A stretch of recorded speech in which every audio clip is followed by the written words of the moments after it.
Fala pessoal, tudo bem? No vídeo de hoje irei investir R$ 250.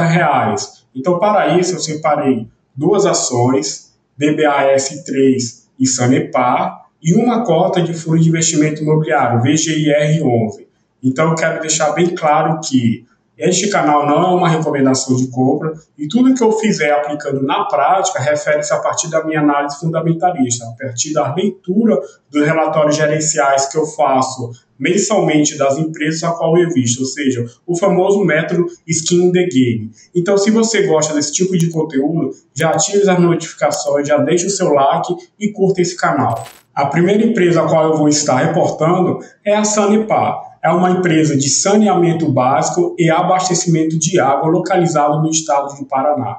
O estado do Paraná ele detém cerca de 60,08% de participação, os acionistas nacionais cerca de 27,5% e os acionistas estrangeiros cerca de 12,4%. Dessa porcentagem de participação, a Sanepar já emitiu 503 milhões de cotas ordinárias do tipo ON, cerca de 1 bilhão e 7 milhões de cotas preferenciais do tipo PN e as unit foram cerca de 148 milhões. Então, se você está com dúvida o que significa cotas ordinárias, cotas preferenciais e cotas unit, eu vou estar deixando na descrição desse link um vídeo ao qual eu explico a diferença entre elas. Aqui na apresentação dos resultados da Sanepar, considerando o período até junho de 2024, temos os destaques para a receita líquida, que em relação ao segundo trimestre de 2024 apresentou uma alta de 8,4% e nos 6 primeiros meses uma alta de 12,4%.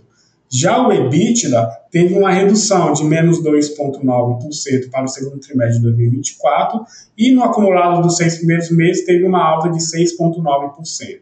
Em relação aos indicadores de performance, o EBITDA sobre o serviço da dívida ficou maior que 1,5%, onde comparando 2022 até 2024 houve uma redução de 3,06 lá em 2022 para 2,76 em 2024. A dívida bancária sobre o EBITDA da Sanepar permaneceu menor que 3, o que é excelente para a gestora da empresa, onde em 2022 estava em 1,63 e nos 6 primeiros meses de 2024 teve uma alta percentual baixa quando comparado em relação a 2022, mas permaneceu no valor de 1,69. O grau de endividamento da empresa também teve uma leve alta, onde em 2022 estava em 48,1% e nos 6 primeiros meses de 2024, 48,4%. Já em relação ao ROI, ele teve um aumento de 14,1% lá em 2022 para 15,2% nos 6 primeiros meses de 2024. Em relação à receita líquida, a Sanepar teve uma crescente desde 2022, onde 2022 era de 2 bilhões 766 milhões para 3 bilhões 362 milhões. A sua margem EBITDA e também o EBITDA também cresceu, onde era em 2022 de 1 bilhão e 39 milhões para 1 bilhão 418 milhões em 2024. Assim como o seu lucro líquido cresceu, onde em 2022 era de 526 milhões para 755 milhões em 2024. Na mesma proporção, tem-se um impacto do EBITDA, onde em 2022 era de 1 bilhão 727 milhões e em 2024 1 bilhão 944 milhões relacionados às despesas operacionais. Observe-se aqui também uma geração de caixa crescente, onde em 2022 era de 911 milhões para 1 bilhão 233 milhões em 2024. Já em relação à sua dívida líquida e alavancagem, a curto prazo ela tem uma dívida de 574 milhões, uma dívida de longo prazo de 5 bilhões 811 milhões, somando esses dois dá um endividamento total de 6 bilhões 385 milhões, onde o caixa equivalente da empresa está em 1,4 bilhões, fazendo essa subtração de 6,3 menos 1,4, resulta em um endividamento líquido em 2024 igual a 4 bilhões 946 milhões. O CAPEX da empresa, ou seja, o quanto a empresa ela está investindo em ativos imobilizados para expandir as suas operações e, consequentemente, gerar lucro para o caixa, em 2022 ela investiu 764 milhões, chegando em 2024 871 milhões, ou seja, ela teve também uma crescente pensando em expandir as suas operações. Por fim, em relação ao balanço patrimonial, a sua dívida líquida cresceu de 2022 para os 6 primeiros meses de 2024, conforme vocês podem ver aí na tabela. Consequentemente, o seu capital de giro também cresceu de 744 milhões para 930 milhões. E, ao mesmo tempo, também houve crescimento do seu patrimônio líquido, onde em 2022 era de 8 bilhões e agora, em 2024, considerando os 6 primeiros meses de 2024, corresponde a 10 bilhões 179 milhões. Então, aqui vocês podem perceber que a gestão da empresa está preocupada em expandir as suas operações para gerar lucros cada vez maiores e retorno para os seus acionistas. É lógico que isso sugere endividamento a curto e a longo prazo para que essas operações possam acontecer. Em relação ao Banco do Brasil, eu já fiz um vídeo nesse canal reportando o desempenho financeiro do Banco do Brasil no segundo trimestre de 2024. Então, basta vocês darem uma conferida sobre os principais índices fundamentalistas que eu citei por lá. Aqui no site do Investidor 10, o Banco do Brasil está cotado a R$ 26,54. Ele apresenta uma variação de 15,41% e um PL de 4,7%. Eu já ensinei em um vídeo anterior a calcular esse PL ajustado, considerando uma projeção a partir do guidance do Banco do Brasil. Basta vocês darem uma analisada no link aqui abaixo na descrição do vídeo. O P sobre o VP do Banco do Brasil atualmente está em 0,85, ou seja, ele encontra-se 15% descontado e ele tem um dividend yield de 9,37%. A margem bruta do BBAS3 está em 36,34% e ele apresenta um ROI de 18,08%, ou seja, é um ROI excelente para o setor bancário.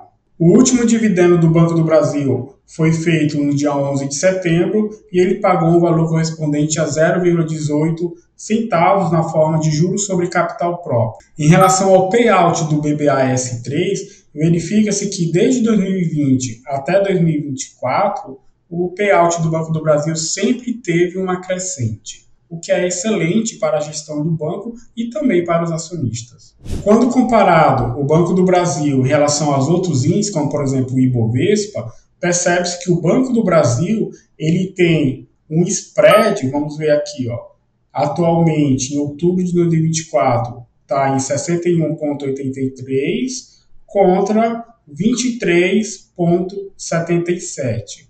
Ou seja, o spread do Banco do Brasil é aproximadamente cerca de 40% em relação ao índice Ibovespa.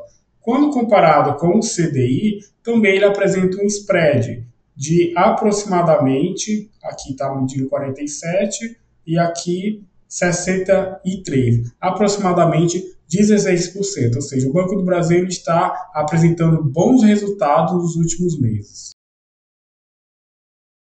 Em relação ao fundo imobiliário VGIR11, que é do setor de papel, a sua cotação atual está em R$ 9,57. Ele apresenta um dividend yield de 13,32%, ou seja, se você pegar 13,32% e dividir por 12, vai dar um dividend yield mensal acima de 1%, que é excelente, uma vez que o VGIR11 ele é um setor de papel, e o setor de papel, muitas vezes, ele pratica certificado de recebíveis imobiliários. E o CRI, os CRIs, ele está ligado ao CDI. E o CDI, por sua vez, está ligado à taxa Selic. Uma vez que a taxa Selic está alta, atualmente, o VGIR11 se beneficia dessa alta. O P sobre o VP do VGIR11 está descontado em 1%, apresenta o P sobre o VP igual a 0,99, e ele tem uma liquidez diária de 5,12 milhões, ou seja, para mim, o VGIR11 está sendo um dos melhores fundos de investimentos imobiliários atualmente para investir. Isso no setor de papéis. Em relação ao histórico do dividend yield, desde 2019 até 2024, teve uma variação, mas teve uma variação crescente, onde chegou ao pico lá em 2023, acima de 1,34% ao mês, e atualmente ele caiu um pouco e encontra-se em 1,01% de dividend yield. Então, mediante a apresentação sumária dessas duas ações, Sanepar e Banco do Brasil, bem como um breve histórico do VGIR11, vou apresentar para vocês como que eu faço para investir na corretora Rico. Aqui na corretora Rico, então vamos comprar 7 ações da Sanepar, cotada atualmente a R$ 5,63, 5 ações de BBAS3, cotada a R$ 26,73, e 8 cotas de VGIR11, cotada a 9,61. Então, eu estou com saldo na minha conta de investimento de R$ 271, e para que você consiga investir, vamos aqui em Bolsa, vamos procurar o ativo. O primeiro ativo que eu quero buscar é a Sanepar.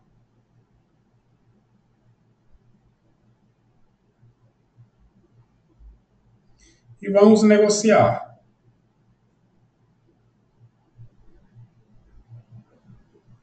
Então ela está a 5,63. Eu quero comprar 7 ações dela. Então eu digito aqui 7.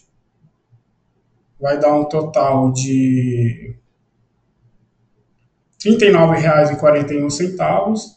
Clico em comprar. Confirmo. Ordem de compra enviada. Vamos realizar outra negociação. Só que nesse caso, eu vou comprar Banco do Brasil, BBAS3. Então eu pesquiso o ativo, Banco do Brasil, BBAS3. Clico nesse ativo. Vou em negociar.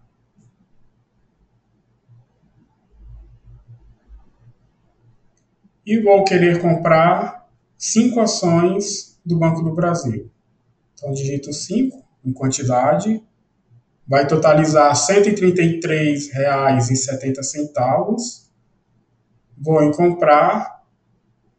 Confirmo. E ordem de compra enviada. Vou realizar outra negociação. Vou pesquisar pelo meu outro ativo. No caso, é o fundo imobiliário VGIR11. Está aqui. Vou querer comprar 8 cotas do VGIR11. Então, aqui eu venho e digito 8. Totalizando R$ 76,32 no momento de gravação desse vídeo. Clique em comprar. Confirmo e ordem de compra enviada. Se eu checar aqui as ordens enviadas no dia de hoje, então tá lá, 8 quantidades de VGIR11, 5 BBAS3 e 7 de Sanepar. Então é isso, pessoal. No vídeo de hoje eu apresentei como investir R$ 250 na prática. Eu espero que vocês tenham gostado do conteúdo desse canal e também do conteúdo desse vídeo. Então aproveite para curtir esse vídeo, ative as notificações e me siga para mais informações. Vejo vocês até a próxima. Valeu!